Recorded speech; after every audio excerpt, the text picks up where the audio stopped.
तो स्वागत है सभी बच्चों का। मैं आपका सोनू सर। बच्चों, इलेक्ट्रोस्टैटिक को हम लोग पढ़ रहे थे और मैंने आपको बहुत सारी बातें चार्ज के बारे में इंट्रोडक्शन करवा दिया है, इलेक्ट्रोस्टैटिक इंडक्शन के बारे में बता दिया है, इंड्यूस चार्ज किसे कहते हैं, इंड्यूसिंग चार्ज क्या होता है, सारा कॉन्सेप्ट मैंने आपको प्रीवियस वीडियोज़ में क्लियर करवा दिया है। और मुझे उम्मीद है कि आप सभी बच्चों ने वीडियोज़ देख लिया होगा और डाउट्स क्लियर भी हो गए होंगे। फर्दर अगर कोई भी डाउट्स आता है तो you can put your doubts in comment section और मैं उसको देख लूंगा फिर, और I will surely reply on that जो भी आपके डाउट्स होंगे। ठीक है, सेशन को बढ़ाते हैं हम लोग और बिना टाइम वेस्ट के शुरू करेंगे। आज का सेशन हमारा होने वाला इंपॉर्टेंट है, कूलम्ब्स लॉ बहुत इंपॉर्टेंट है। और कूलम्ब्स लॉ को इंपॉर्टेंट इसलिए कह रहा हूँ क्योंकि इसका कॉन्सेप्ट बहुत काम आएगा आगे भी अलग अलग चैप्टर्स के अंदर। जब आप मैग्नेटिज्म पढ़ेंगे तो वहां भी ये हेल्प करेगा आपको। ठीक है, और जब आप मतलब कई सारे चैप्टर्स है जिसमें इस कॉन्सेप्ट की बात बार बार आती है। ठीक है, अच्छे से पढ़ना। इसके न्यूमेरिकल्स भी आते हैं बोर्ड एग्जाम में, आपके एग्जाम में इसके क्वेश्चंस भी आते हैं और मैं आज क्वेश्चन भी करवाऊंगा, टेंशन मत लेना। वीडियो को एंड तक देखना। चलते हैं। कूलम्ब्स लॉ क्या है अब समझिएगा ध्यान से। एक फिजिस्ट है कूलम्ब्स, उनका नाम था, उन्होंने अपने नाम के हिसाब से इसको लॉ को प्रपोज किया है। अकॉर्डिंग टू दिस लॉ, पहले आपको ये बताता हूं कि जब दो या दो से ज्यादा स्टेशनरी चार्जेस कहीं पे रखी गई होती है, रिमेंबर ये एक ऐसा लॉ है जो किसी भी दो स्टैटिक चार्ज मतलब इलेक्ट्रोस्टैटिक चार्ज, रुके हुए चार्ज के बीच में लगने वाले इंटरेक्शन का मतलब यहां पर क्या है, फोर्स का है। The force can be repulsive, the force can be attractive. दो रुके हुए चार्जेस के बीच में लगने वाले फोर्स को दिखाने का, बताने का जो फॉर्मूला सबसे पहले आया है वो कूलम्ब्स लॉ क्या है, अकॉर्डिंग आया। आपने चार्ज के बारे में तो पढ़ लिया है और ये चैप्टर इलेक्ट्रोस्टैटिक्स है, means we are going to talk about the physics which will deal the charges at rest. Rest position पे अगर बहुत सारी चार्जेस है, सिस्टम ऑफ चार्जेस है, तो उनके बीच में लगने वाला जो फोर्स होगा, electrostatic force, that will given by Coulomb's law, इनके द्वारा दिया जाएगा या इन्होंने दिया है, प्रपोज किया। So we are going to talk about this formula basically. इसको समझाने के लिए मैं आपको सिस्टम ऑफ चार्ज तो लेके नहीं चलूंगा, दो चार्ज से समझाने की कोशिश करूंगा। 2 पॉइंट चार्जेस है, मान लीजिए 2 पॉइंट चार्जेस है यहाँ पर। Q1 एक Q1 चार्ज है बच्चों, ठीक है, और दूसरा चार्ज है Q2, ठीक है, और ये दोनों चार्ज R सेपरेशन पर एक दूसरे से दूर रखे गए हुए हैं। मतलब ये ध्यान रहे कि ये दोनों चार्जेस कैसे हैं, रेस्ट पोजीशन पर है, इलेक्ट्रोस्टैटिक कंडीशन पे है। जब दो चार्जेस इलेक्ट्रोस्टैटिक कंडीशन पर है और उनके बीच की सेपरेशन R है, तो अकॉर्डिंग टू कूलम्ब्स इन्होंने क्या बोला, इन्होंने दो रूल प्रपोज किया है। एक्चुअली बच्चों, मैं वीडियो रिकॉर्ड कर रहा था तो मेरी मौसी गेट पर आ गई है, वो खड़ी हो गई तो मेरी हंसी आ गई थी बच्चों, है ना। भाई रूम में वीडियो रिकॉर्ड कर रहा हूँ आप लोगों के लिए, तो कोई भी आ जाएगा। मैं प्लीज गेट बंद कर दीजिए जरा, ताकि डिस्टर्बेंस क्रिएट ना हो, बच्चों को पढ़ा सकूँ। ठीक है, आइए, ओके, जोक्स अपार्ट यार, खत्म करते हैं, कोई बात नहीं है। ओके, अकॉर्डिंग टू कूलम्ब्स दो इलेक्ट्रोस्टैटिक चार्जेस है, Q1 Q2 पॉइंट चार्जेस, और वो R डिस्टेंस पे रखे गए हैं। अब इन्होंने क्या रूल किया, समझिएगा इनका रूल। अच्छा, एक चीज और बता दूं, इनका रूल बिल्कुल एनालोगस है किसके, यूनिवर्सल ऑफ ग्रेविटेशन। आपने पढ़ा होगा कि दो मासेस M1 M2 के बीच में लगने वाला जो फोर्स होता है वो डायरेक्टली प्रोपोर्शनल होता है प्रोडक्ट ऑफ देयर मासेस। तो यही टॉपिक यहाँ भी है। अकॉर्डिंग टू कूलम्ब्स लॉ, इन दोनों चार्जेस के बीच में लगने वाला जो फोर्स होता है वो डायरेक्टली प्रोपोर्शन होगा किसके, प्रोडक्ट ऑफ देयर चार्जेस। मतलब इन दोनों के प्रोडक्ट के डायरेक्टली प्रोपोर्शन। मतलब अगर प्रोडक्ट की वैल्यू बड़ी होगी तो इसका मतलब इनके बीच में इंटरेक्शन भी तगड़ा लग रहा है, फोर्स भी ज्यादा लग रहा है। आइदर पॉजिटिव और अट्रैक्टिव और रिपल्सिव, वो हम बाद में बात करेंगे। आपको मालूम होना चाहिए कि अगर ये पॉजिटिव चार्ज होगा, ये नेगेटिव, तो अट्रैक्शन वाला फोर्स लगेगा, और लाइक चार्जेस होंगे ये प्लस तो रिपल्सन होगा, या माइनस होगा तब भी रिपल्सिव फोर्स होगा। ये सब आपको मालूम है। पहले फॉर्मूला की बात करते हैं। According to Coulomb's law, the force acting between two electrostatic charges is directly proportional to the product of their charges. If directly proportional to Q1 Q2, ठीक है, दिस इज फर्स्ट कंडीशन। अच्छा, second क्या था कि inversely proportion होता है किसके, separation के स्क्वायर के। मतलब ये इनके बीच की जो दूरी होगी उसके स्क्वायर के इनवर्सली प्रोपोर्शन होगा। On combining these two condition, इसको कंबाइन करने पे क्या मिलेगा, force proportional to what, Q1 Q2 upon R square, ठीक है। और किसी भी प्रोपोर्शन के साइन को हटाने के लिए we need a constant value, हमें कांस्टेंट की जरूरत पड़ती है, तो यहाँ एक कांस्टेंट लिया गया K। फॉर्मूला क्या बना, K Q1 Q2 upon R square. और ये जो फॉर्मूला बना था, इसी फॉर्मूले को कहते हैं इलेक्ट्रोस्टैटिक फोर्स। या कुलम्बिक फोर्स, ठीक है। सो इलेक्ट्रोस्टैटिक फोर्स का फॉर्मूला क्या होता है, के Q1 Q2 upon R square. यहाँ जो के कांस्टेंट है, इसी कांस्टेंट को कहा जाता है इलेक्ट्रोस्टैटिक कांस्टेंट, इलेक्ट्रोस्टैटिक कांस्टेंट, ठीक है। और इस के की वैल्यू फिक्स होती है लगभग 8.9 इंटू 10⁹ न्यूटन मीटर स्क्वायर पर कूलम स्क्वायर। सो 8.9 लगभग, इसको आप कई बार अप्रोक्सीमेटली 9 के बराबर ले लेते हैं। सो के की वैल्यू बच्चों फिक्स होती है, आप इसको माइंड में सेट कर लीजिए, this is the fix value, ठीक है। ये इलेक्ट्रोस्टैटिक कांस्टेंट होता है। सो वी हैव फॉर्मूला, एक फॉर्मूला हमारे पास बढ़िया सा खूबसूरत सा आ चुका है, के Q1 Q2 upon R square. ये किसका फॉर्मूला है, इलेक्ट्रोस्टैटिक चार्जेस के बीच में लगने वाले फोर्स को देने का फॉर्मूला है। बात मेरी समझ आ रही है। सो k Q1 Q2 upon R square, so this is the formula, ठीक है। अब अगर मैं कंडीशन देखिए, ये फॉर्मूला बिल्कुल डिट्टो इस सिस्टम के एनालॉगस आपने पढ़ा होगा कि जब M1 मास और M2 मास, दो ऑब्जेक्ट M1 M2 मास के r डिस्टेंस पे रखे गए होते हैं, तो इनके बीच में लगने वाला जो फोर्स होता है, जिसको ग्रेविटेशनल फोर्स कहते हो, वो किसके प्रोडक्ट होता है, प्रोपोर्शनल मास के प्रोडक्ट के, और वो इनवर्सली प्रोपोर्शनल होता है उनके बीच के डिस्टेंस के स्क्वायर के। जैसे ही कंबाइन करोगे, F प्रोपोर्शनल किसके होगा, M1 M2 upon R square. यहां भी कांस्टेंट की जरूरत पड़ेगी प्रोपोर्शनल को हटाने के लिए। सो वहां कांस्टेंट क्या लिया गया था, कैपिटल G लिया गया था, और इस कैपिटल G को क्या बोलते हैं, बोलो, यूनिवर्सल ग्रेविटेशनल कांस्टेंट। सो जो काम वहां पर K कर रहा है, दैट इज कांस्टेंट वैल्यू। अब हम बात इलेक्ट्रोस्टैटिक की कर रहे हैं, सो इलेक्ट्रोस्टैटिक कांस्टेंट, बात समझ आ रही है। और यहां ग्रेविटेशन की बात हो रही थी, और यूनिवर्स में जितनी चीजें हैं उन सब के बीच में फोर्स लग रहा है। मेरे और बोर्ड के में भी फोर्स लग रहा है, मेरे सामने एक टेबल है, यहां पर इसके बीच में भी फोर्स लग रहा है। सो यूनिवर्स के अंदर जितनी चीजें हैं, they all are interacting with each other, and that force is called gravitational force. So इसीलिए इस कैपिटल G की जो वैल्यू होती है वो क्या कहलाती है, universal gravitational constant, because universe के अंदर लगने वाले फोर्स की बात हो रही है। बात मेरी समझ आ रही है। सो देखो, आप बिल्कुल एनालॉगस है ना, यहां डायरेक्टली प्रोपोर्शनल टू मास है, यहां डायरेक्टली प्रोपोर्शनल टू चार्ज है, यहां इनवर्सली प्रोपोर्शनल आर स्क्वायर के, और यहां भी आर स्क्वायर के, यहां भी एक कांस्टेंट वैल्यू है और यहां भी एक कांस्टेंट वैल्यू है। So this formula is just analogous to this formula, ठीक है। सो जल्दी से नोट डाउन कीजिए, वीडियो पॉज करके, मैं फैन चला लूं यार, गर्मी लग रही है मुझे।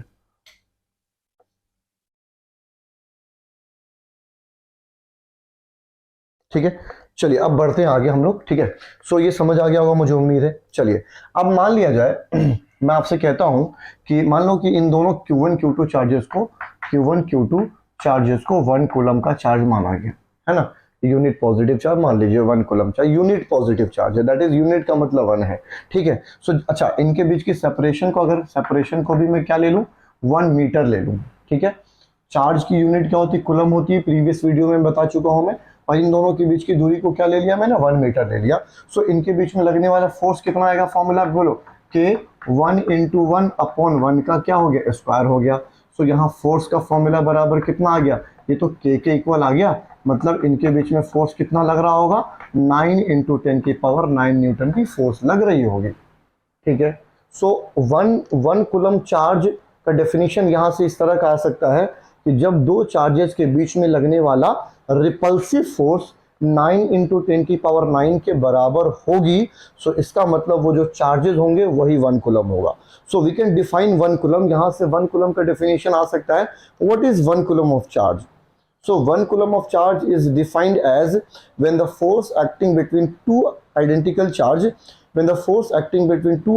charge is repulsive of the magnitude 9 × 10⁹ Newton. अगर इतनी फोर्स वहां पर आ रही होगी, इसका मतलब, अच्छा, और वो चार्ज कितने से सेपरेटेड होने चाहिए, 1 मीटर से। बात मेरी समझ आ रही है। सो उसी चार्ज की मैग्नीट्यूड को 1 कूलम कहा जाएगा। बात समझ आ रही है। सो 1 कूलम का डेफिनेशन यहां से निकल के आ जाएगा। 1 कूलम इज व्हाट, कि अगर उन दोनों चार्जेस के बीच में लगने वाला फोर्स 9 × 10⁹ न्यूटन के बराबर है, जिनका सेपरेशन 1 मीटर है, तो उस सिचुएशन में जो चार्ज की वैल्यू होगी वो 1 कूलम कहलाती है। क्लियर है क्या। चले अब कंडीशन समझिएगा बेटा, ध्यान से समझिएगा। ये जो के मैंने यहां लिखा है के, अब ये जो के है इसकी वैल्यू, भाई न्यूमेरिक मैग्नीट्यूड तो मैंने आपको दे दिया, लेकिन ये के क्या होता है, 1/4 पाई एप्सिलॉन नॉट के बराबर होता है। 1/4 पाई एप्सिलॉन नॉट के बराबर होता है। ठीक है, अब मैं थोड़ा सा डिस्कशन इस पे करूंगा ये क्या है। चलिए मैं वीडियो को थोड़ा सा मैं इसको रफ करता हूँ, मिटा देता हूँ, बिकॉज यहाँ पर जगह कम है थोड़ी सी, है ना, इसलिए मैं इसको मिटाने की कोशिश करता हूँ। ठीक है, तो मुझे उम्मीद है ये फॉर्मूला आपको क्लियर हो गया होगा। ठीक है, ओके, तो आगे बढ़ते हैं हम लोग। तो आपने अभी क्या क्या देखा, हमारे पास फोर्स का फॉर्मूला आ चुका है 1/4 pi epsilon not Q1 Q2 upon, ये Q1 है, Q1 Q2 upon what, R square. So this is the formula. ठीक है, ये फॉर्मूला है यहाँ पर, बोलो क्लियर है क्या? सो आप देख सकते हो यहाँ जो एप्सिलॉन नॉट है ना बेटा, अच्छा इसी 1/4 पाई एप्सिलॉन नॉट की जो वैल्यू होती है वो क्या होती है, 9 × 10⁹। ठीक है, अच्छा इसका यूनिट क्या होगा, इस पूरे वैल्यू का यूनिट क्या होगा, ये फोर्स है, फोर्स है इधर, तो ऐसे हो जाएगा force into R square upon Q1 Q2। बोलो बात समझ रहे हो भाई? अगर मैं इसकी केवल वैल्यू निकालूं तो F into R square upon Q1 Q2, इसीलिए इसकी यूनिट कितनी निकल के आती है, 9 × 10⁹। क्या लिखते हैं हम लोग, फोर्स क्या होता है, न्यूटन होता है, R क्या होगा, मीटर स्क्वायर, और अपॉन का मतलब पर होगा, चार्ज इंटू चार्ज मतलब कूलम स्क्वायर, इसीलिए इसको इस तरह से लिखा जाता है। तो आपने देखा इस फॉर्मूले के अंदर एक वैल्यू आ रहा है एप्सिलॉन नॉट। ये एप्सिलॉन नॉट क्या है बेटा, ये होता है permittivity of the free space, permittivity of the free space की परमिटिविटी। क्योंकि ये जो आपने देखा अभी इलेक्ट्रोस्टैटिक फोर्स दो चार्जेस के बीच में, वो कहाँ पे किया जा रहा है, वैक्यूम में किया जा रहा है ना, ओपन स्पेस के अंदर किया जा रहा है। ठीक है, फ्री स्पेस में किया जा रहा है।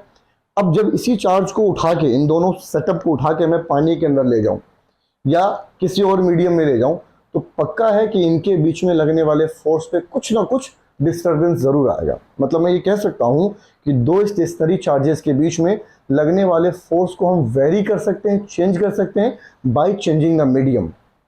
तो इसका मतलब ये हुआ ना कि उसके आसपास का जो माहौल है, जो मीडियम है, वो भी कहीं ना कहीं उस पर अफेक्ट डालता है फोर्स पे। क्लियर है ना? तो अब वो अफेक्ट डालता है तो फॉर्मूले में वो होना चाहिए ना, तो इसीलिए परमिटिविटी वो वैल्यू होती है जो डिटरमाइन करती है कि फोर्स लग कितना रहा है। ठीक है, कितना फोर्स लग रहा है। सो मीडियम अगर आप चेंज करेंगे भाई, उन दोनों सेटअप को, दोनों चार्जेस को उठा के मैंने केरोसिन तो तेल में डाल दिया या शहद के अंदर डाल दिया, या मैंने उसको पानी के अंदर दोनों चार्ज को लेके गया, तो कहीं ना कहीं श्योर है, पक्का है कि उनके बीच में लगने वाले फोर्स पे कुछ ना कुछ डिस्टर्बेंस तो जरूर आएगा। तो यहां से एक थ्योरी निकल के आ गई कि भैया मीडियम का असर तो डलता ही है सिस्टम के ऊपर, चार्जेस के कॉम्बिनेशन के ऊपर। सो वही आपको कंडीशन में बताने की कोशिश कर रहा हूं। तो ये जो फॉर्मूला आपको बताया है मैंने, F = 1/4 पाई एप्सिलॉन नॉट, इसको एप्सिलॉन नॉट बोलते हैं, Q1 Q2 upon R square. ये क्या है, ये फोर्स का फॉर्मूला तो है, लेकिन कब का है, फ्री स्पेस के लिए, वैक्यूम का है ये। ठीक है, अब हम थोड़ी सी इसको डिस्कशन को आगे एक्सपेंड करेंगे और मैं मीडियम को चेंज करने की बात करूंगा। मतलब अब मैं क्या कर रहा हूं कि किसी दूसरे मीडियम में जब मैं दोनों चार्जेस को रख रहा हूं, समझिएगा ध्यान से बच्चे, देखना, देखिएगा, when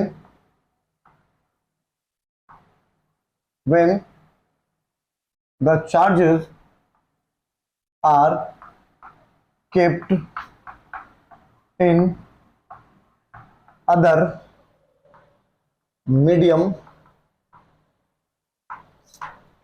of, मान लो कि उसकी परमिटिविटी, जिस मीडियम में मैं उसको रख रहा हूं उसकी परमिटिविटी कुछ तो लेनी पड़ेगी ना बेटा, परमिटिविटी एप्सिलॉन नॉट, उस मीडियम की परमिटिविटी क्या ले ली, एप्सिलॉन नॉट। ठीक है, उस मीडियम में मैंने Q1 Q2 चार्ज को ये रखा, ये रहा Q1 और ये रहा Q2, और इन दोनों के बीच की सेपरेशन क्या है, R है।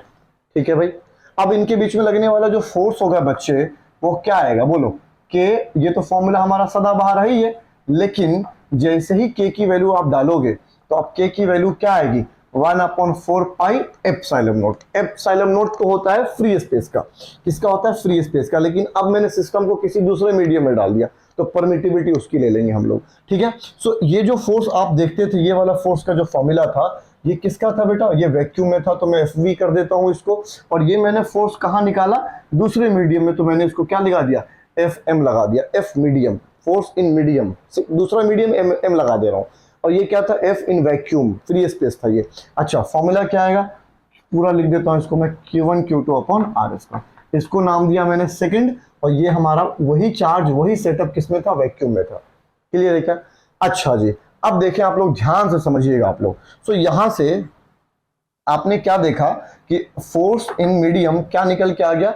अगर मैं यहां ये देखिए आप लोग, इस कंडीशन को देखिए आप, ये क्या है 1/4 pi epsilon not Q1 Q2 upon R square. क्या करो अब यहां पर कि इक्वेशन फर्स्ट को सेकंड से डिवाइड कर दिया जाए।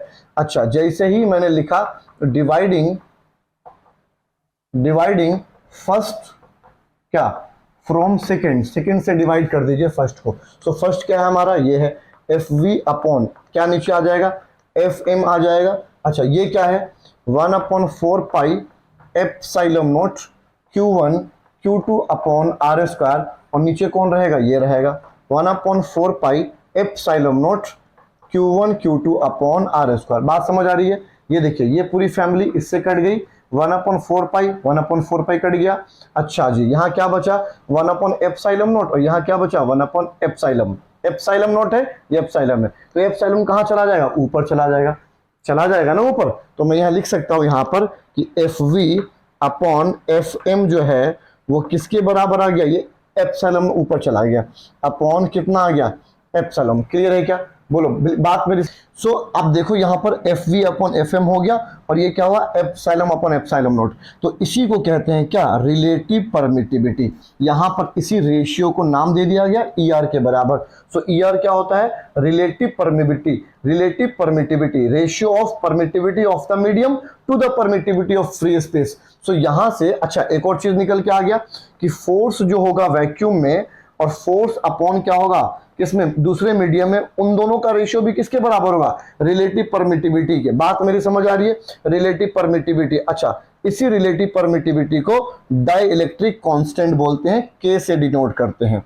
किससे डिनोट करते हैं बच्चों, K से डिनोट करते हैं। क्योंकि अब यहां जो आपने कॉन्सेप्ट पढ़ा वो एयर के अलावा कोई दूसरा मीडियम था, तो उसकी कोई कांस्टेंट वैल्यू भी होगी, उसको डाइइलेक्ट्रिक बोलते हैं। फ्री स्पेस के अलावा अगर कोई दूसरा मीडियम आ जा रहा है, ठीक है, एयर है, वाटर है, सो डाइइलेक्ट्रिक कहलाते हैं। दैट्स व्हाई उसका एक कांस्टेंट वैल्यू भी होगा जो उसकी रिलेटिव परमिटिविटी को बताएगा। सो उसी को एक नाम दिया गया, और यही क्या होता है, डाइइलेक्ट्रिक कांस्टेंट होता है। K से इसको डिनोट करते हैं, डाइइलेक्ट्रिक कांस्टेंट को। ठीक है, चलिए इसको लिखिए जल्दी से फटाफट, आप लोग यहां तक जल्दी लिखिएगा। ठीक है, सो डाइइलेक्ट्रिक कांस्टेंट का यहां से आंसर क्या निकल के आएगा, FV अपॉन। अच्छा एक बात समझिए आप लोग, चलिए इसको मैं मिटा देना चाहता हूं, यहां कराता हूं। सो अगर मैं इसका पहले इससे रिलेशन समझिए। देखिए पानी किसी और मीडियम में डालने पे फोर्स पे क्या फर्क पड़ा, तो आप देखिए किसी और मीडियम का जो फोर्स है उस पे क्या फर्क पड़ा, FM पे क्या फर्क पड़ा, ये FM उधर जाएगा तो K नीचे आ जाएगा। मतलब कितना हो गया, FV upon 1, FV upon K। तो मैं कह सकता हूं कि उस मीडियम में फोर्स क्या हो जाएगा, उस फोर्स के, उस चार्ज के फ्री स्पेस में लगने वाले फोर्स का क्या हो जाएगा, ये 1/K टाइम हो जाएगा, 1/K टाइम हो जाएगा। मतलब फोर्स क्या हो जाएगी, कम हो जाएगी। क्यों भाई, क्योंकि आपका जो नीचे जो डाइइलेक्ट्रिक कांस्टेंट है वो तो वैक्यूम वाले फोर्स के हमेशा नीचे होगा ना। अब मैं जैसा आपको कहता हूं कि पानी का, वाटर का जो डाइइलेक्ट्रिक कांस्टेंट होता है, वाटर का, पहले इसको मिटा दूं, दे तो मोर स्पेस। चलिए यहां बताता हूं। जैसे मैं आपसे कहता हूं कि पानी का जो डाइइलेक्ट्रिक कांस्टेंट होता है वो 80 होता है। ठीक है, मतलब मैंने इस सिस्टम ऑफ चार्ज को, जो फ्री स्पेस में फोर्स था, इसको उठा के पानी में ले गया, वाटर के अंदर रख दिया, तो फोर्स पे क्या फर्क पड़ेगा। तो आपको मालूम है कि डाइइलेक्ट्रिक कांस्टेंट 80 होता है वाटर का। सो 80 की वैल्यू यहां डालेंगे, सो पानी के अंदर F अंडर वाटर, W से डिनोट करता हूं, कितना आएगा बोलो, FV अपॉन 80। मतलब क्या हो गया, एयर में, मतलब फ्री स्पेस में जो फोर्स लग रहा था उसका 1/80th टाइम हो गया। मतलब आप देख पा रहे हैं 1/80th टाइम हो गया पानी में लगने वाला फोर्स उन दोनों चार्जेस के बीच में। बात मेरी समझ आ रही है? सो कम हो गया ना force. This value is called what, dielectric constant. Clear है क्या? जैसे मैंने आपको ये किसका बताया है, डाइइलेक्ट्रिक कांस्टेंट किसका बताया मैंने, ये बच्चों वाटर का बताया। इसी तरह वैक्यूम का होता है 1, और उसका होगा एयर का तो 1.008 होता है, तो लगभग वो 1 के बराबर ही होगा, है ना। तो एयर में ही रहेगा। यहां कोई चार्ज रखा हुआ है, उसको थोड़ा खिसका के मैं इधर ले आया, एयर में, अभी भी मीडियम एयर है, यहां कोई चार्ज था, उसको खिसका के मैं यहां ले आया बराबर डिस्टेंस पे, तो फोर्स पे कोई फर्क नहीं पड़ेगा, क्योंकि डाइइलेक्ट्रिक कांस्टेंट बदल नहीं रहा है, रिलेटिव परमिटिविटी नहीं चेंज हो रही। लेकिन मीडियम बदल दूं, भाई एयर से मैंने उसको शहद के अंदर डाल दिया या पानी के अंदर डाल दिया, तो जाहिर सी बात है कि फोर्स पे फर्क तो पड़ेगा ही पड़ेगा। क्लियर है, इतनी बात समझ आ रही है? So this is the basic of dielectric constant. इस फॉर्मूले को लिख लीजिएगा, बहुत काम आएगा ये फॉर्मूला, ठीक है? ये फॉर्मूला बहुत काम आएगा। कैसे काम आएगा वो एक चीज और मैं आपको बता देता हूं। चलिए इसको नोट डाउन कर लीजिए वीडियो पॉज करके। अब मान लो क्वेश्चन ऐसा आ गया, मान लो क्वेश्चन ऐसा आ गया कि ठीक है, क्वेश्चन ऐसा आ गया कि मान लो कोई चार्ज है, ठीक है, तो कोई सिस्टम ऑफ चार्ज है। अच्छा जी, दो चार्जेस है, आइडेंटिकल चार्जेस, ठीक है, उनका सेपरेशन आर है। दो चार्जेस है, मान लो the force acting between two identical charges in air is 4.2 newton, ठीक है? मतलब दो आइडेंटिकल चार्जेस जिनके बीच में लगने वाला फोर्स कहां पे? एयर में। कहां पे? एयर में। कितना है? 4.2 न्यूटन है, ठीक है? when this charge, when the setup of charges is kept in another medium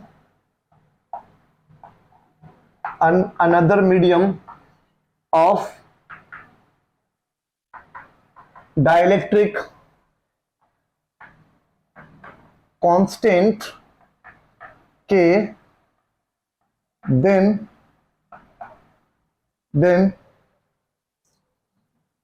the force between them became, या become ही लिख दो, become कितना हो गया? मान लो 12.2 न्यूटन, ठीक है? फिर क्वेश्चन आएगा फाइंड द वैल्यू ऑफ के। ये क्वेश्चन आ गया, देखिए कितना बेहतरीन क्वेश्चन है ये। इसमें कोई चार्ज की वैल्यू नहीं दी गई है, देखो आपको चार्ज वार्ज का कोई वैल्यू नहीं दिया कितना कूलम चार्ज है, लेकिन क्वेश्चन देखो, आप क्वेश्चन की खास बात देखो, देखिएगा पहला लाइन पढ़ो, the force acting between two identical charges in air is 4.2 Newton. मतलब ये हुआ कि एयर में, मतलब वैक्यूम आप बोल सकते हो उसको, वैक्यूम में जो फोर्स लग रहा है दो चार्जेस के बीच में आइडेंटिकल है, वो कितना लग रहा है? स्टेशनरी चार्जेस है तो 4.2 न्यूटन, ठीक है? उसके बाद क्या? व्हेन द सेटअप, मतलब वही सेटअप, जितनी दूरी थी, जितना चार्ज था, पूरे सेटअप को उठा के of charges kept in another medium, किसी दूसरे मीडियम में डाला गया जिसका डाइलेक्ट्रिक कांस्टेंट के है, ठीक है जी? Then the force between them become 1.2 newton. जैसे ही दूसरे मीडियम में डाला तो उनके बीच का जो फोर्स था वो कितना हो गया? 1.2 न्यूटन हो गया। आपको बताना यह है कि डाइलेक्ट्रिक कांस्टेंट कितना होगा, के की वैल्यू कितनी होगी। बच्चे परेशान हो गए, सर चार्ज की वैल्यू नहीं दी है, चार्ज कितना है, किसको रखा जा रहा है, उनके बीच की दूरी कितनी है, स्टेशनरी चार्जेस कौन कौन से हैं। भाई उसका काम ही नहीं है, क्योंकि आपने अभी एक क्वेश्चन पढ़ लिया है, कॉन्सेप्ट कि force acting in vacuum upon force acting in any other medium, वो किसके बराबर होता है? के के बराबर। कॉन्सेप्ट तो पढ़ लिया ना। सो ये क्वेश्चन कैसा हो गया बच्चों? Put the value, get the answer. So value डाल दो, कितना ये 4.2 है, ठीक है? और नीचे कितना ये एफ एम कितना है? बोलो 1.2 है इक्वल्स टू के। यहां से पॉइंट हट गया, पॉइंट हट गया, कितना आ गया? बोलो कितना आ गया? बोलते क्यों नहीं? कितना आ गया? यहां कितना आएगा? बोलो ये 21 है और यहां क्या आएगा? 6 आएगा। 6 दूनी 12, 21 दूनी 42, अभी भी कट रहा है ये। 2 3 जा 6 और ये 7 3 जा 21, तो 7/2 कितना आ गया? बोलो 3.5। तो यहां से के कितना आ गया आंसर? 3.5, 3.5 रहा होगा डाइलेक्ट्रिक कांस्टेंट उस मीडियम का जिसमें उसको रखा गया। सो इस क्वेश्चन की खूबसूरती देख लो आप लोग, सही है ना? सो इस तरह के क्वेश्चंस आपको मिलेंगे, मुझे उम्मीद है ये आपको समझ आ गया होगा, ठीक है? तो इलेक्ट्रोस्टैटिक लॉ, कूलम्ब लॉ, दोनों एक ही बात है, वो आपको अच्छे से समझ आ गया होगा।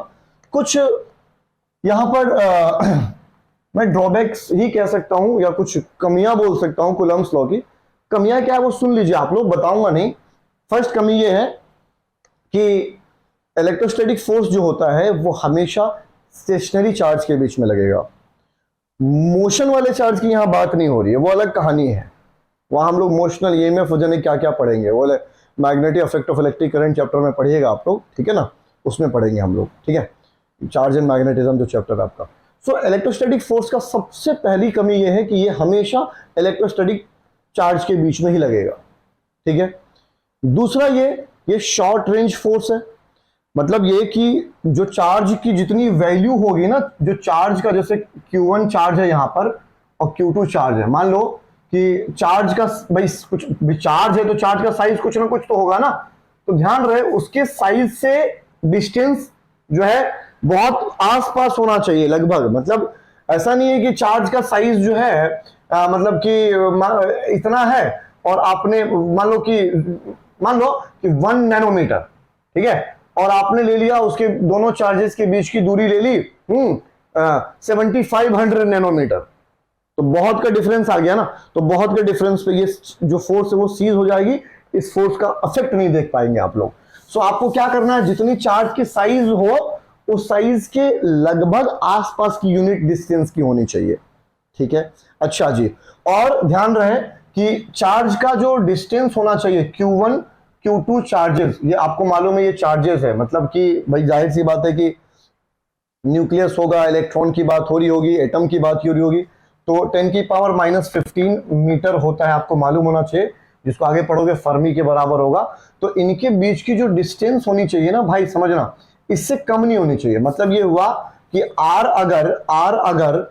अगर इससे कम हो गया, मतलब R की वैल्यू, जो इनके बीच की दूरी है ना ये वाली 10⁻⁻15, अगर ये R इससे कम हो गया, मतलब ये हुआ कि भाई अगर R की वैल्यू जो जितनी इसकी रेडियस है उससे कम हो जाए, मतलब ऐसी हो जाएगी R, है ना, और ये भी चार्ज यहां पे होगा बहुत कम, तो भाई इनके बीच में कौन सा फोर्स लगने लगेगा मालूम, न्यूक्लियर फोर्स यहां पर डोमिनेट कर जाएगा। कौन सा फोर्स? Dominant nuclear force. तो इनकी सेपरेशन हमेशा 10⁻⁻15 मीटर से ज्यादा ही होनी चाहिए, तभी इलेक्ट्रोस्टैटिक फोर्स के इफेक्ट को, उसके इन्फ्लुएंस के आप फील कर पाएंगे। तो बात समझ आ रही है? तो कहने का मतलब मेरा यहां पर ये है कि ये क्या है बेटा जी, शॉर्ट रेंज है ना। तो ये ध्यान रखना कि जो डिस्टेंस है R वो 10⁻⁻15 से कम नहीं होनी चाहिए। तो ये सब क्या है, इनके ड्रॉबैक से, किसके, इलेक्ट्रोस्टैटिक लॉ के। तो आपको मैंने डाइलेक्ट्रिक कांस्टेंट के बारे में भी पढ़ा दिया और कूलम्ब लॉ के बारे में पढ़ा दिया। मुझे उम्मीद है कि आपको ये समझ आ गया होगा। चलते हैं आगे, कुछ क्वेश्चंस कर लेते हैं हम लोग, एक दो क्वेश्चन की तरफ आगे बढ़ते हैं, ठीक है, ठीक है।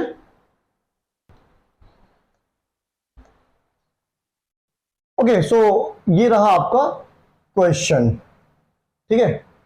सो क्वेश्चन क्या है, two identical charges Q, capital Q है, ये दो आइडेंटिकल चार्जेस है capital Q, each are kept at a distance R from each other, a third charge Q, small q, is placed on the line joining the above two charges such that all the three charges are in equilibrium. What is the magnitude, sign and position of the charge Q? बहुत बढ़िया, अच्छा question है। मैं आपको बता रहा हूं ये क्वेश्चन, इस तरह के क्वेश्चन मोस्ट रिपीटेड क्वेश्चन होते हैं, PYQs देख लीजिएगा आप, ठीक है। सो ये क्वेश्चन बहुत आते हैं, इस तरह के सवाल आपको स्कूल लेवल पे भी आपको कोई टेस्ट होगा, कोई एग्जाम होगा, तो ये टीचर्स क्वेश्चन देते हैं। समझ लीजिए इस क्वेश्चन को कैसे करेंगे। देखिए, दो आइडेंटिकल चार्जेस है, मतलब ये हुआ कि वो दोनों पॉजिटिव भी हो सकते हैं या दोनों नेगेटिव भी हो सकते हैं। आइडेंटिकल मतलब एक जैसे। तो इतना तो आपको समझ आ गया कि R डिस्टेंस पे दो सेम नेचर के चार्जेस रखे हुए हैं, और अगर सेम नेचर के चार्जेस रखे हुए हैं तो उन दोनों के बीच में कौन सा फोर्स लग रहा होगा, रिपल्सिव। ये इसको इधर पुश कर रहा होगा तो ये इसको उधर पुश कर रहा होगा। इतना तो समझ आ गया आप लोगों को। अच्छा जी, थर्ड चार्ज को लाया गया बीच में, थर्ड चार्ज को लाया गया बीच में, और बोला ये जा रहा है कि जैसे अब थर्ड चार्ज को कितनी दूर पे रखा गया, इधर वाले से वो हमें बताना ये है, हमें बताना ये है, ठीक है, पोजीशन बताना है। तो इतना तो आपको समझ आ गया कि जब थर्ड चार्ज को लाया गया तो क्या है, वो तीनों चार्ज इक्विलिब्रियम में है। इक्विलिब्रियम का मतलब क्या होता है, किसी सिस्टम का नेट चार्ज जीरो, भाई नेट फोर्स जीरो। भाई अगर इधर फोर्स लग रहा 4 न्यूटन का, टग ऑफ वार गेम देखा आपने, रस्सी खींच, एक टीम इधर रस्सी खींचती है, एक टीम इधर रस्सी खींचती है। तो अगर ये 4 न्यूटन से टीम खींच रही है फोर्स और इधर भी 4 न्यूटन का फोर्स लग रहा है, तो नेट फोर्स क्या होगा, जीरो। मीन सिस्टम के इक्विलिब्रियम में कोई भी टीम विनर नहीं होगी। लेकिन जैसी ये टीम ज्यादा इसने फोर्स लगा दिया, इसने 6 न्यूटन लगा दिया, ये अभी भी 4 न्यूटन पे अटके हुए हैं, तो रिजल्टेंट फोर्स इधर जाएगा। भाई बड़े में से छोटा घटाओगे, रिजल्टेंट ये होगा, तो ये टीम इसको खींच लेगी, ले जाएगी अपनी तरफ। बात मेरी समझ आ रही है? सो सिस्टम इक्विलिब्रियम में मतलब फोर्स जो रिपल्सिव लग रहा था, मान लो ये इधर ये चार्ज है, ठीक है, तो ये चार्ज है, ये चार्ज इस पे इधर रिपल्सिव फोर्स लगा रहा है, तो जो थर्ड चार्ज स्मॉल क्यू आया है वो इसके अपोजिट नेचर का होगा, तभी तो उस रिपल्सिव को इधर ले जाएगा, तभी तो सिस्टम को इक्विलिब्रियम में करेगा वो। समझ रहे हो बात को? सो इतना तो समझ आ गया कि जो थर्ड चार्ज क्यू आएगा वो इन दोनों के चार्ज के साइन के अपोजिट होगा। मतलब अगर ये प्लस वाले होंगे भाई साहब तो उसको माइनस होना पड़ेगा, या अगर ये माइनस में है तो इनको पॉजिटिव होना पड़ेगा। तो अभी क्लियर नहीं है कि ये माइनस में है पॉजिटिव है, तो इसीलिए इसका साइन, थर्ड वाले चार्ज क्यू का साइन एग्जैक्ट नहीं बता सकते, बस इसका आंसर ये लिखना होगा कि the sign of charge q मतलब small q will be opposite of the sign of charge q. तो पहले कर लेते हैं, कंडीशन बना लेते हैं, दो आइडेंटिकल चार्जेस सॉल्व करता हूं मैं। देखिएगा बच्चों समझने का, यहां पर एक चार्ज है, ठीक है, और इन दोनों के बीच की सेपरेशन ये है, इनके बीच की सेपरेशन। मान लो ये दो चार्जेस हैं, कैपिटल क्यू है और ये भी कैपिटल क्यू है, समझ रहे हो ध्यान से? अच्छा जी, इनके बीच की जो दूरी है वो क्या है बच्चों? स्मॉल आर है। बात समझ आ रही है? अच्छा जी, थर्ड चार्ज कोई क्यू लाया गया, मान लो यहां पे मैंने कोई क्यू चार्ज ला के रख दिया। अच्छा, किसी एक चार्ज से उसका डिस्टेंस ले लीजिए, मान लो कि इस वाले चार्ज से ये ए पोजीशन पे है और ये वाला बी पोजीशन है, ठीक है बेटा, दोनों पोजीशन का नाम दे दिया। मान लो ए से इस चार्ज की दूरी क्या है बच्चों? ये x है। अच्छा, ये x है तो ये क्या होगा? r minus x. बोलो बात मेरी समझ आ रही है? क्लियर है क्या? इतना तो समझ आ गया हो आपने कि भाई इनके बीच की दूरी r है तो ये क्या होगा? क्लियर है क्या? अब देखें, आप ध्यान से समझिए। पहले तो हम इसका पोजीशन डिसाइड कर लेते हैं कि पोजीशन क्या होगा। अब देखिए आप लोग कि कैसे करेंगे इस क्वेश्चन का अप्रोच, समझिए आप लोग। बेटा एक बात समझना कि अगर यहां पर यह बोला जा रहा है कि ये वाला जो चार्ज है दोनों आइडेंटिकल है, तो दोनों आइडेंटिकल है, मान लो इसको पॉजिटिव लेके चलो आप, मान लो, तो ये ए वाला बी को इधर पुश करने की कोशिश कर रहा होगा और बी वाला इसको इधर पुश कर रहा होगा, इस तरफ फोर्स लग रहा होगा, बोलो, और इस पे किधर फोर्स लग रहा होगा? इधर की तरफ, ठीक। अच्छा, इसके साइन को बताने के लिए आपको कोई किसी एक को ही लेके चलना पड़ेगा, ए को ही लेके चलो, मान लो ए को लेके चल रहा हूं मैं, बोलो बात समझ आ रही है? ए को लेके चलो आप। अच्छा, सिस्टम क्या इक्विलिब्रियम में है, तो सिस्टम इक्विलिब्रियम का मतलब क्या हुआ बच्चों कि इन दोनों के बीच में लगने वाला फोर्स और इन दोनों के बीच में लगने वाला फोर्स बराबर होना पड़ेगा, होना पड़ेगा ना बराबर। सो आप क्या कर दीजिए भाई, इक्विलिब्रियम का मतलब हर तरफ, भाई जैसे मैंने इस चार्ज को रखा तो इसका इससे भी इंटरेक्शन होगा, इससे भी इंटरेक्शन होगा। सो इसको कैसे लिख सकते हैं हम लोग? Force acting between A and Q, small Q, बराबर किसके होगा? Force acting between B and small Q, क्योंकि सिस्टम इक्विलिब्रियम में तो यहां भी फोर्स यहां भी फोर्स बराबर होगा। सो कैसे निकालोगे? के Q1, यहां ए पर कितना है? Q है कैपिटल, ये स्मॉल Q है, अपॉन दोनों के बीच की दूरी क्या है? एक्स स्क्वायर, और यहां कितना है? बोलो बी क्यू कितना निकलेगा? बोलो के, और क्यू कितना है भाई? के क्या है? कैपिटल क्यू, और यहां स्मॉल क्यू, और नीचे क्या? आर, दोनों के बीच की दूरी कितनी है? आर माइनस एक्स का होल स्क्वायर। क्लियर है क्या? ये वाले भाई सब पूरे क्या हो गए? कैंसिल आउट हो गए। सो लिख सकता हूं मैं यहां पर क्या? 1 अपॉन एक्स स्क्वायर किसके बराबर होगा? 1 upon R minus X square के, ठीक है। तो जब ये इसके बराबर हो गया, रेसिप्रोकल करोगे तो क्या निकल के आ गया? एक्स स्क्वायर किसके इक्वल होगा? आर माइनस एक्स के स्क्वायर के इक्वल, ठीक है। सो स्क्वायर हटा दीजिए तो क्या आएगा? आर माइनस, इक्वल को मैंने चेंज कर दिया, आर माइनस एक्स बराबर एक्स, एक्स उधर चला गया, क्या हुआ? 2x बराबर आर। सो x बराबर कितना निकला? R upon 2। मतलब आपको चार्ज कहां रखना पड़ेगा स्मॉल क्यू को? आर अपॉन 2 पे, मतलब आर के मिड में, आधे पे, आर बाई 2 का मतलब मिड हो गया। बात समझ आ गई? सो पहला आंसर हमारा आ चुका है position of charge Q. Position क्या होगा? आर के हाफ पर, ठीक है। अच्छा, अब देख लेते हैं हम लोग साइन के बारे में बात कर लेते हैं। भैया साइन क्या होगा जब ये दोनों आइडेंटिकल है? अच्छा, एक इस पोजीशन को लेके चलो आप, ये दोनों आइडेंटिकल है इसके यहां पे, तो इस पे फोर्स कहां लग रहा होगा? इधर लग रहा होगा। सो अगर इस पे फोर्स ए की वजह से, बी की वजह से ऐसा लग रहा होगा और ये इक्विलिब्रियम में करना चाहता है, तो इसकी तरफ कोई इसको इधर खींचने वाला मिल जाए, भाई जब बी की वजह से इसमें रिपल्सिव फोर्स यहां लग रहा है क्योंकि वो दोनों चार्ज आइडेंटिकल है, तो इस फोर्स को अपोज करने वाला कोई चाहिए ना, तभी तो ऐसे इधर इसका अपोजिट हो सकता है। सो ये कब होगा, जब ये क्यू चार्ज इसके साइन का अपोजिट हो।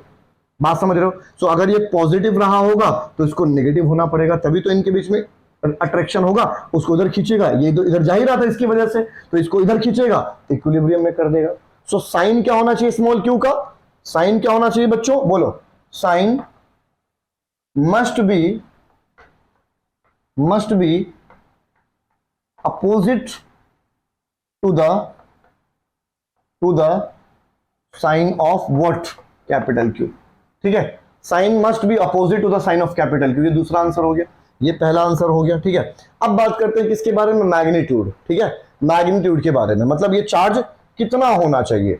सो आप देखो आप कि जब यहां पर सिस्टम इक्विलिब्रियम में हुआ, कैसे हुआ? इन दोनों के बीच का रिपल्सिव फोर्स और इन दोनों के बीच का क्या है? अट्रैक्टिव फोर्स बराबर हो गया। सो मैं ये लिख सकता हूं ना, force acting between A B, force acting between A B किसके बराबर होना चाहिए? Force acting between Q Q या स्मॉल क्यू क्यू, ऐसे force acting between small Q, बोलो कैपिटल क्यू, या ऐसे मत लिखना आप, डायरेक्ट ए और क्यू से डिनोट कर अच्छा लगेगा, समझ जाओगे आप लोग। लिख दिया मैंने force acting between A B, force acting between A Q, तो कितना निकलेगा? Force acting between A B, बोलो के Q1 Q2 अपॉन आर स्क्वायर। तो आर तो इस बार आर ही लेंगे क्योंकि मैं ए और बी की बात कर रहा हूं। और यहां क्या निकलेगा, बोलो? ये कितना निकलेगा? फोर्स एक्टिंग ए क्यू, तो ए क्यू के बीच में क्या डिस्टेंस? एक्स है, तो क्या निकल के आएगा? के कैपिटल क्यू इनटू में स्मॉल क्यू, और नीचे क्या है? एक्स का स्क्वायर। बोलो कोई दिक्कत वाली बात है? समझ आ गई? अच्छा जी, यहां क्या हो गया? के क्यू से के क्यू क्या हो गया? खल्लास हो गया। ठीक है जी, तो यहां क्या निकल के आ गया, बोलो? क्यू इंटू एक्स स्क्वायर, ये मल्टीप्लाई हो गया, और small Q into R square, small Q into में आर स्क्वायर। अच्छा जी, आपने अभी निकाल लिया था कि x जो है, ये x जो है वो किसके बराबर है? r/2 के बराबर है। तो जहां x है वहां मैंने क्या डाल दिया? r/2। ये x स्क्वायर है तो r/2 डालोगे तो क्या होगा? r स्क्वायर अपॉन क्या आएगा? 4 आएगा। और यहाँ कौन है? q इंटू में क्या? r square. r स्क्वायर से r स्क्वायर खल्लास हो गया। सो स्मॉल q की वैल्यू कितनी आ गई? q/4। सो स्मॉल q का यहाँ यूनिट कितना निकल के आ गया? Capital Q upon 4। मतलब जो भी आइडेंटिकल चार्ज होंगे उसका क्या होना चाहिए? ये 1/4 होना चाहिए।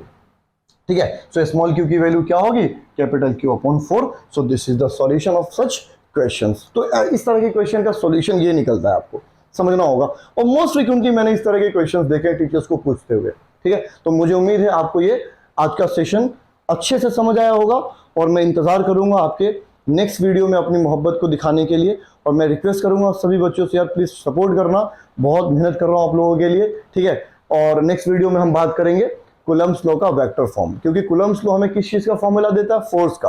और फोर्स क्या है? Vector quantity. सो अगर फोर्स वेक्टर क्वांटिटी है तो can we deduce that expression in vector form? क्या हम उसको वेक्टर फॉर्म में निकाल सकते हैं? तो आंसर है यस, हम उसको एक्सप्रेस कर सकते हैं वेक्टर फॉर्म में। सो नेक्स्ट वीडियो में हम लोग उसी चीज की बात करेंगे। Thank you so much for showing your love and support. Can you keep supporting the channel, और इसी तरह पढ़ते रहो और आगे बढ़ते रहो। मैं आपका सोनू सर, जय हिंद।